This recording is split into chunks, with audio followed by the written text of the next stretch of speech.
This webinar is titled Manage Your District Social Media Presence from the Palm of Your Hand. We have Annette Eyman, who is a Communications Director at Papillion La Vista Community Schools in Nebraska. She's going to be presenting for us. They have a lot of success when it comes to social media and have a lot of great stories and best practices to share with you. Papillion La Vista Public Community School is located in Nebraska. It has about 11,000 students. Altogether in their district, they have 45 social media accounts across 19 different schools. Annette will talk a little bit more about that breakdown and how it works as well. During this webinar, we're going to talk a little bit about why social media matters. So we'll set the stage for who's on social media, why you should be on social media. We'll also talk about how you can use social media in your district, and Papillion La Vista will share their practices when it comes to using Sociability, which is Blackboard's social media management tool. We'll also have time towards the end for Q&A, and like I said, feel free to type questions in the chat as we go along. So we all know social media is a part of everybody's daily lives. There's 71% of adults that are on Facebook. 40% say they get their news from Facebook, and 63% of Facebook users go on there at least one time a day. Altogether, there's about 1.44 billion active users on Facebook. So everyone's there. A lot of corporate organizations have taken advantage of this visibility, and they've started to develop their presence on social media.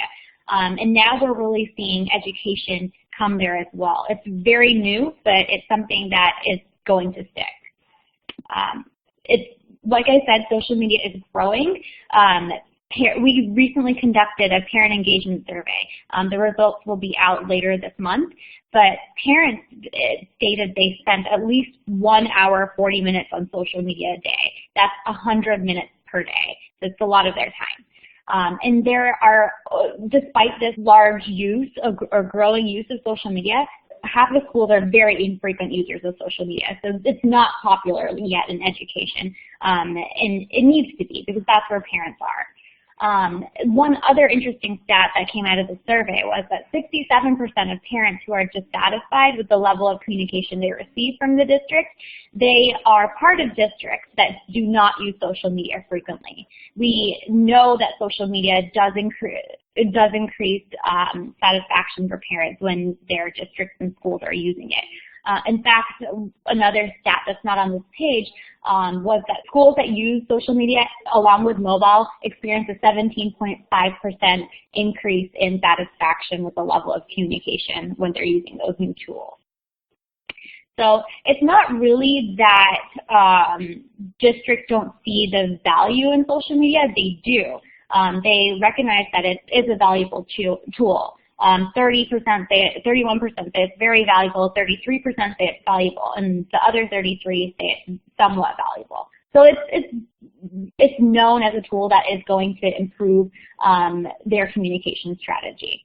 But it still is underutilized. A survey by AASA showed us that 20% of school leaders are regular users of social media, 30% of them keep a blog, and only 10% regularly post to it. It's still very new, and I think that most of the challenges and what's preventing people from joining and participating in social conversations is really these 4 challenges.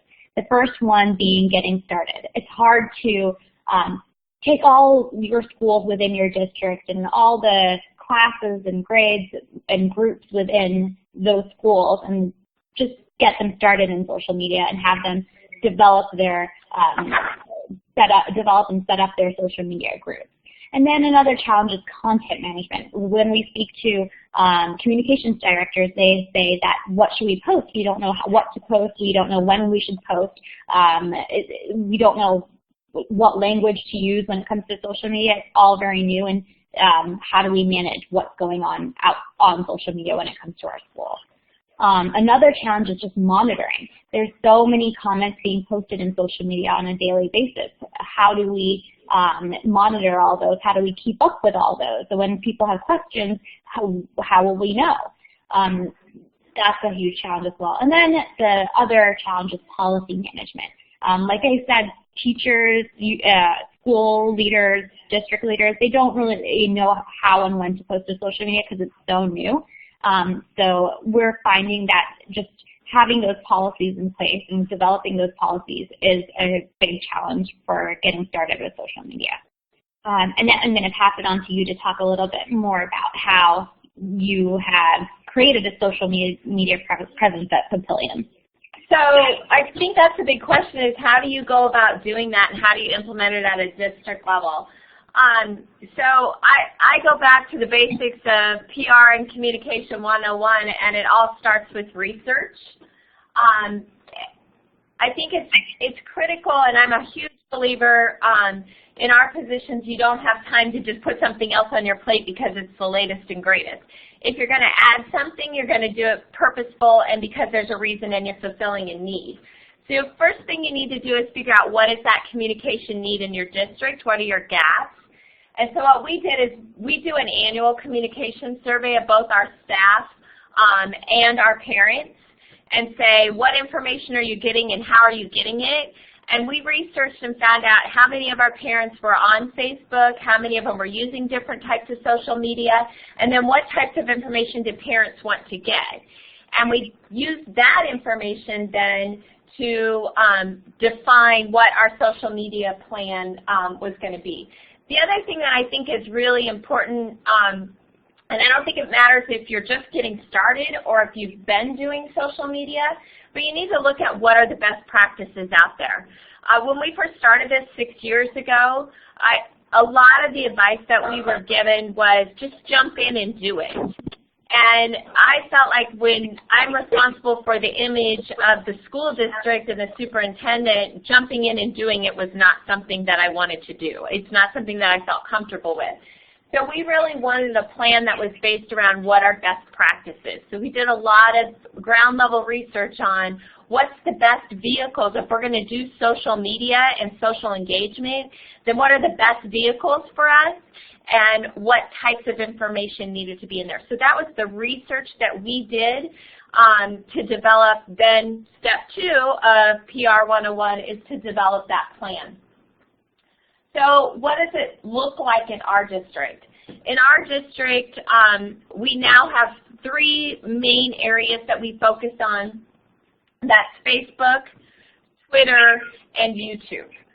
Video is just a growing market because everybody has a phone, everybody has an iPad. Video is so easy. People expect to see video nowadays, so that YouTube market has certainly grown and has recently just been added to our social media plan.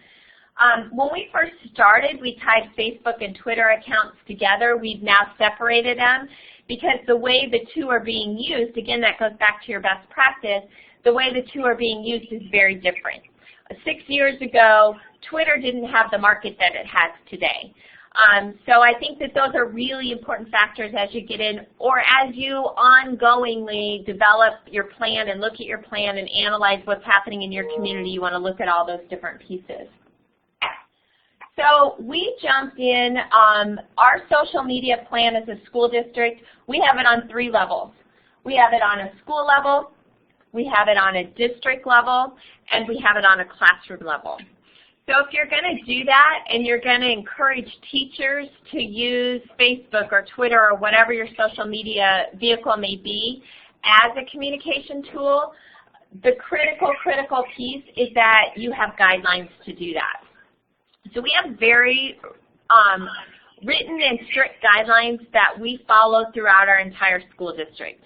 So teachers are encouraged. We unblocked social media in our school district for our staff.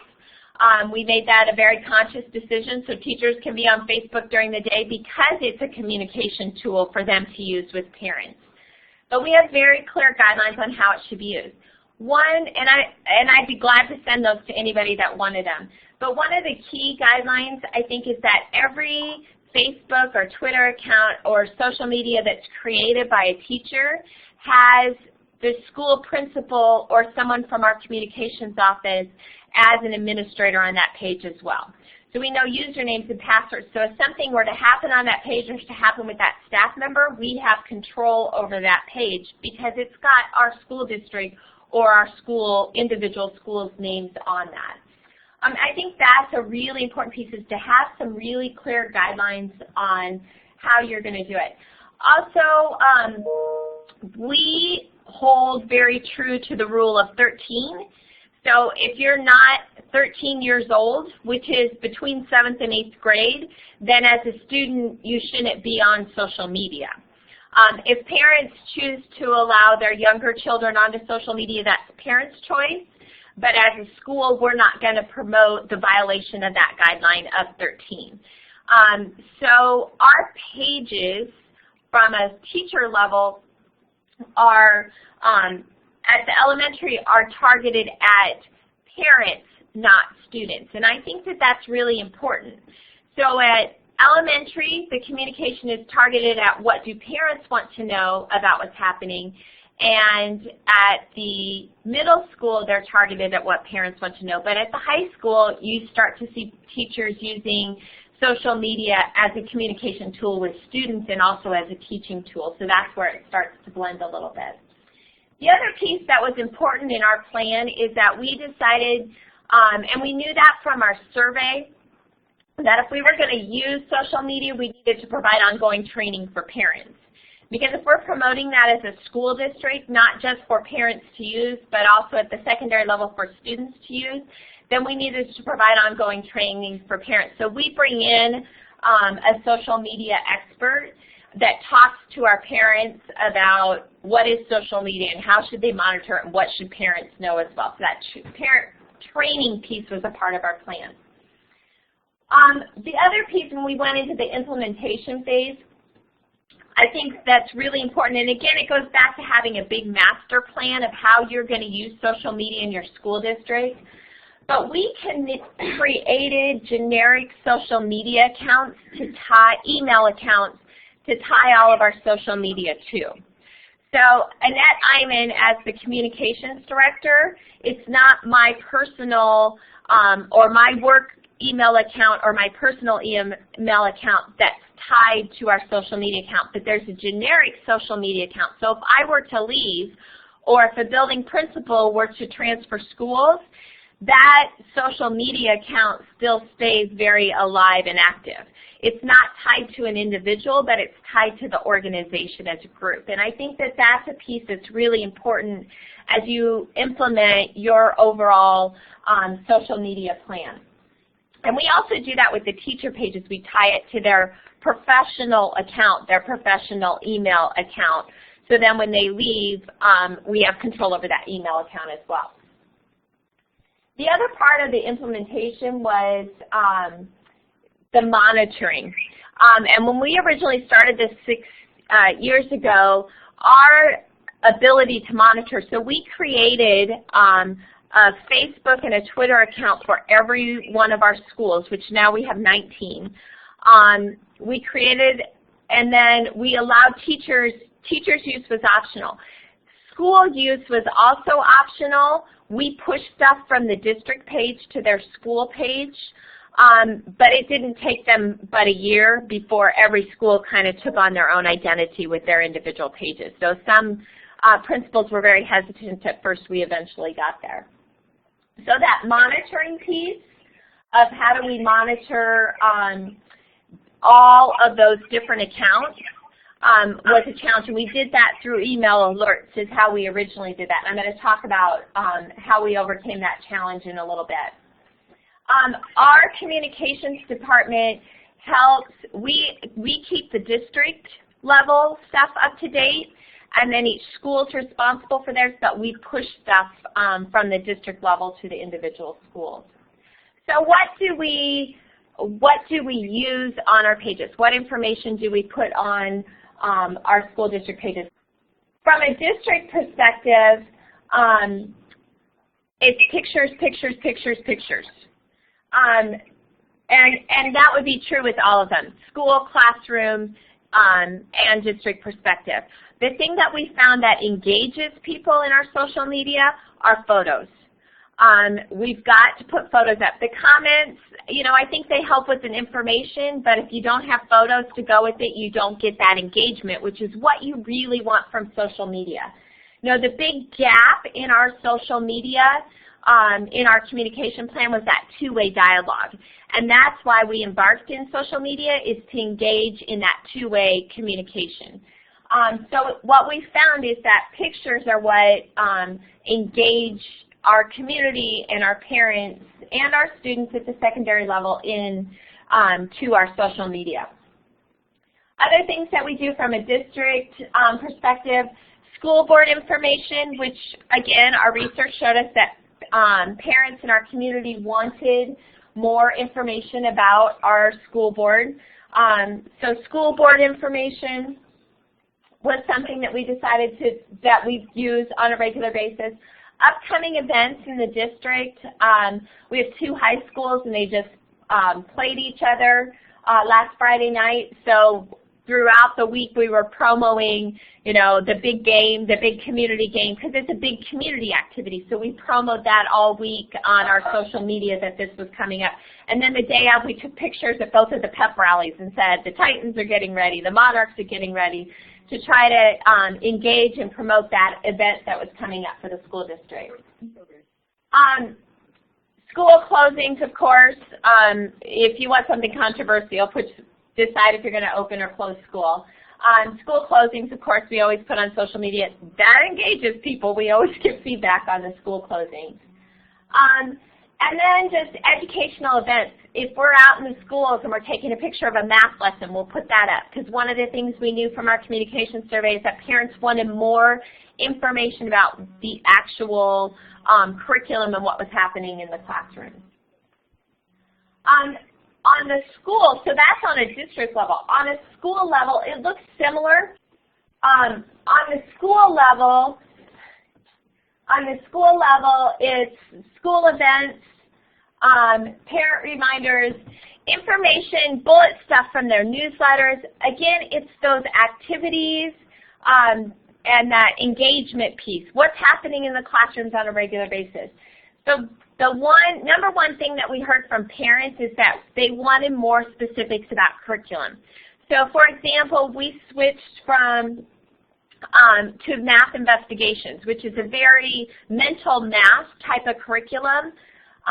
So we'd go into classrooms or individual schools would go into classrooms and they get videotaped really quick on their phone or their iPad a math investigations lesson, and then they post it to Facebook so that parents could actually see what that lesson entails versus trying to get it translated through their 7-year-old or 8-year-old potentially. So curriculum information was a big focus that we did. And then again, photos from the activities. And this example here that we're going to show you is an example. This is just a screenshot of a page. This was one of our principals that said, I'm not doing this. No, no, no, I can't believe you've created me a Facebook page. And it took her about 6 months to really get engaged. And she did this great little video, and I don't think that link is live, but it's a great little video of just announcements and upcoming things for parents. And parents were like, oh my goodness, the principal's on Facebook. And parents got very engaged into this particular one. Again, that's just a quick screenshot of some of the things that we do it. At the classroom level, what we do, again, difference between elementary and secondary. But at the elementary level, it's targeted at parents. So it's a lot of screenshots and a lot of video snippets of things that are actually happening in the classroom and then put on their Facebook page. Also with the classroom, and we did that because of the age thing, the classrooms, we have groups. So the only individuals that are in a teacher's group where it's very specific photos and that kind of stuff about that classroom are the parents of those students or grandparents of those students or individuals that have asked to be a part of that group. At the high school level, we do have clubs and organizations that have their own pages, and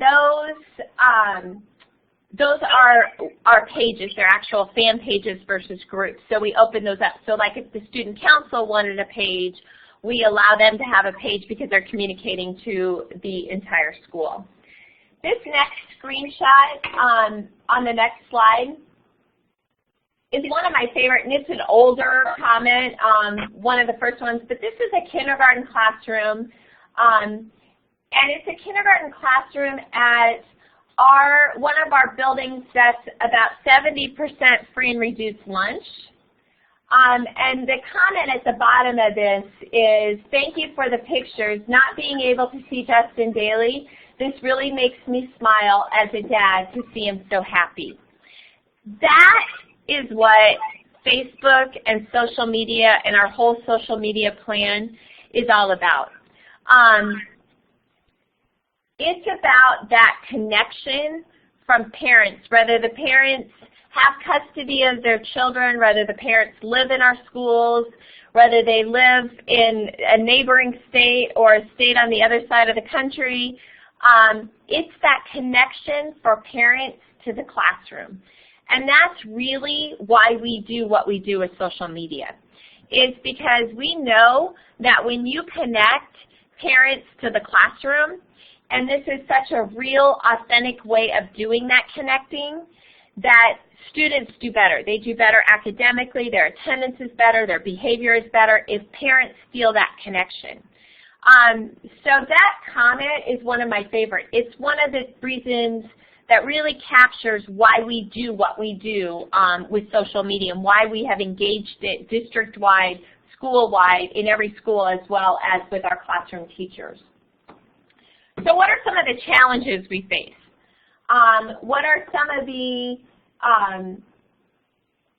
challenges that we've had as we've embarked in this journey of social media, and what are some of them that we still have? One of the hardest factors, it wasn't impossible, but it certainly added to our plates, was just that keeping track of the individual schools and all the different social media accounts that we were after. And we did it through email alerts originally, which were great, and it didn't take a ton of time because you'd see it and you'd delete it, and there were very few comments that you actually had to investigate. But the email alerts for that many accounts were not super reliable. And we found that out over time. So somebody would say, did you see? And we'd never even gotten an email alert about it. So that was one of our challenges. And the second bullet point kind of ties to that also. They were very scattered and delayed with those email notifications. And I get my email on my phone, but it doesn't pop up as an alert. So it's there, but I was constantly going into my email and looking at my email to see what was being posted.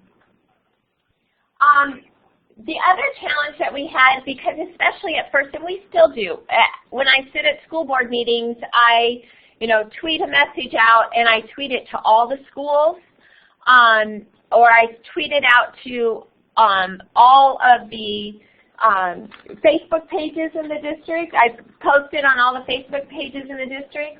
And so one of the challenges we had was an easy way to manage that. And Hootsuite was limiting the number of accounts we could post to at one time. And it wasn't super user-friendly and easy for us to do. So that was one of the challenges.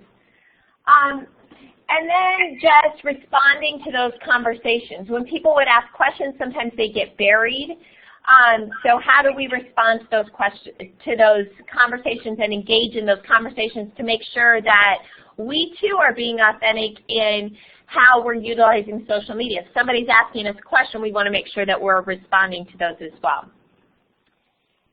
I just want to go back one step. The issue of posting to multiple accounts, the way we did our social media plan by having a district level account in all the schools, I would do over again in a heartbeat, but one of the things that it does is that it takes your followers from your district page and divides them between your schools.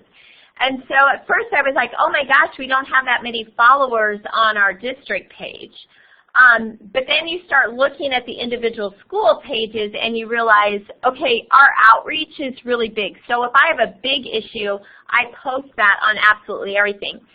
And I just want to share with you, so from the district, we have just over 4,000 followers, but when you add up all of our pages, we have almost 17,000 followers. So when I want to reach a broader market, I reach out to all of those followers on our for all of our schools. And so that ability to be able to post to multiple ones was really important. So that was one of the things. Those challenges were really met when we got in the Sociability app. And Shandy's going to pull up the Sociability app here. But the Sociability app, which is the HQ app if you're a Blackboard customer, the HQ app met both of those needs. It allowed us to monitor all the pages that we were doing so we could manage our communication more systematically, and it also allowed us to communicate to all those different pages that we had in our district. So the social media, you want to click on just the social media, the actual sociability. And the thing that I love about this is that I don't even have to go into this if I don't want to, because I get pop-up alerts every time someone posts something on our page. I can go in, so you can go in and look at you can go in and click on the comment and see what if there's a conversation that leads to it. So you can click on any of those comments and it gives you that whole conversation.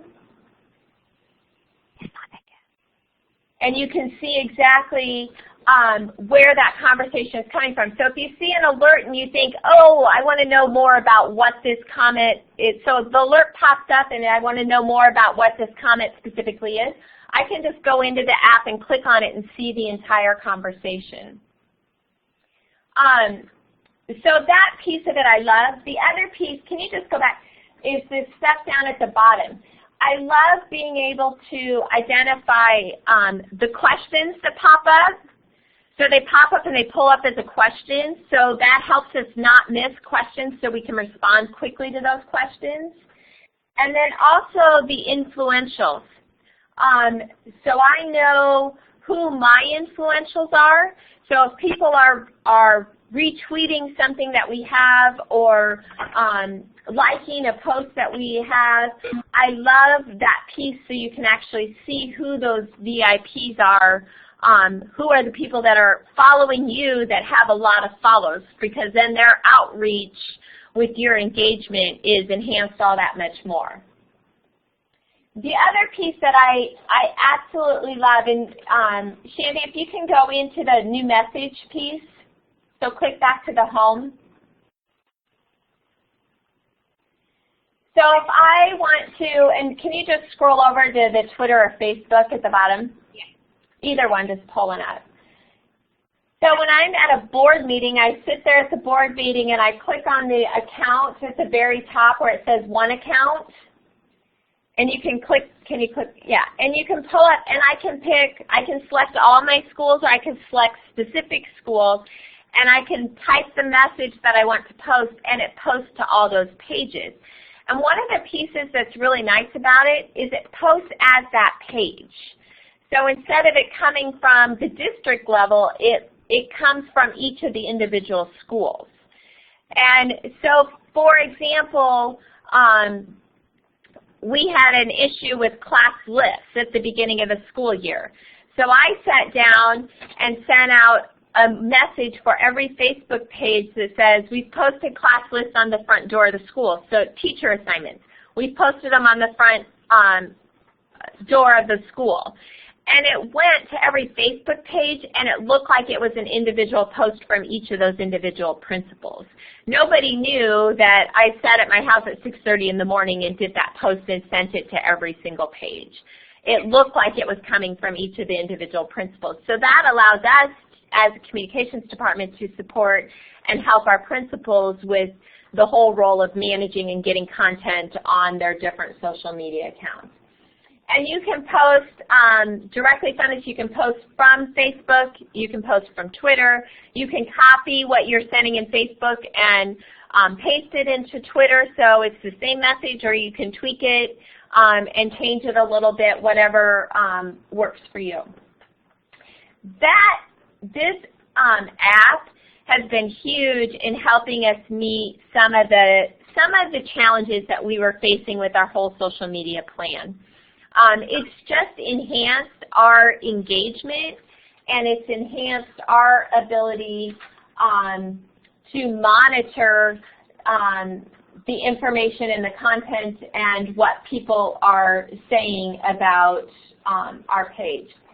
So let me share one of our big success stories where the app made a big difference. Shandy had asked me to share a success story, and one instantly came to mind.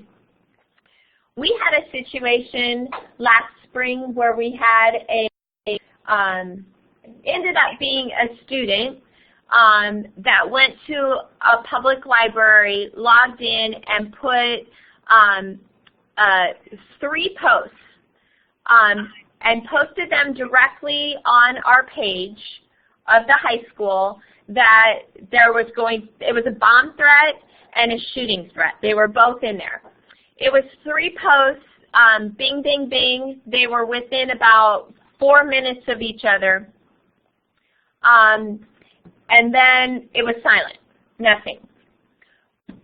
Because the building principal, so each building principal gets their alerts for their school page. The building principal and myself both got that alert instantly through the Sociability app. So we knew within minutes that threat had been posted and could hide it instantly. It was a Sunday afternoon, so we hid it right away. Didn't delete it, but hid it so that the public could not see it. And then I lost connection. There it is. So we could hide that right away, and then notified police. So within 10 minutes of that post, I had the principal and I had made contact, and we had notified the police of the situation that was at hand. As you can imagine, with these things, the next day at school was total chaos because the threat was for that individual day. We had less than 50% attendance that day. And the comments, the whole dialogue and communication with parents was happening on our social media. And so Sociability, I just can't explain to you how huge it was in capturing the conversation that was happening. And it went on all hours of the night. 2 o'clock in the morning, I'm getting alerts of more comments about what's happening with this situation. By the end of the first day, we had figured out who the individual was and had actually made an arrest. It didn't go on for days and days and days, but it was a full day of being able to monitor, and then we could respond and tailor our message based on what we knew the conversation was in the community. And I will tell you, and I've been doing this for over 20 years, in years past, we kind of had a sense for what we thought parents were saying and wanted to know, but we didn't ever really have that authentic, instant communication back with parents. So we knew right away, and again it goes back to that two-way communication, we knew right away what parents were saying, what their concerns were, and we could counter that with very factual information. And of course, we didn't just counter it on social media. We used all of our other communication vehicles that we have in place as a school district. But it gave us really good insight into what types of information and how we needed to tailor our messaging to meet the needs of what the conversations were that were happening out in the community. So that's just one of our success stories with the whole social media. I'm thinking maybe we want to try to take some questions, and I know that some people have flipped over. Shandy, do you want to facilitate, or you want me to go through these chat questions? And yeah, I can read them out loud to you, and then you can answer them. So Felicia had a question about teacher classroom pages. What parameters do you guys have with teachers and students being friends on Facebook? Great question. I talked about the guidelines that we have in place, and I would be glad to share our guidelines with anybody. But one of the guidelines that we have in place is that we don't allow teachers to friend students. And I know nationally that blew up. We were doing it before it really blew up nationally. Our teachers saw it, and we always framed it as we do that to protect teachers. Now, do teachers have kids in school? Yes. Are they following their own children? Absolutely. Do they have nieces and nephews in school? Yes. Are they following their nieces and nephews? Yes. But what we've done is given teachers an out.